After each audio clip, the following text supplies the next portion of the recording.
বাইরে ভাই রমজানের শেষে যারা মার্কেট করছে তারাই বুঝতেছে কত বড় ভুল করছে। আগে না করি ফার্স্ট অফ অল আমি ট্রেন আরেকটা মিস করছিলাম, এরপর আরেকটা ট্রেনে করে যাইতেছি আমাদের লাকসাম পর্যন্ত। লাকসাম যাওয়ার পরে দেখেন কি পরিমাণ মানুষ ছুটি নিয়ে বাড়িতে আসতেছে শুধুমাত্র একমাত্র ফ্যামিলির সাথে ঈদ করার জন্য।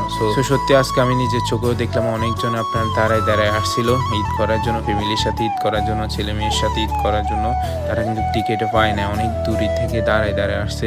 সো এই জিনিসটা আমার কাছে খুবই কষ্ট লাগলো।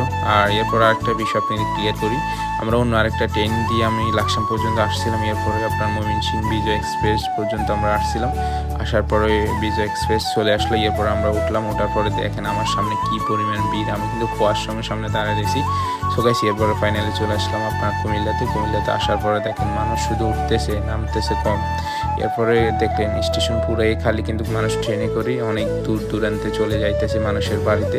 সো এরপর আমি কুমিল্লা স্টেশন থেকে নামে অটো নিয়ে চলে যাইতেছি। মার্কেটে ঢোকার পরে টি শার্টের দাম দেখে আমি পুরো মাথা ঘুরালো আমার।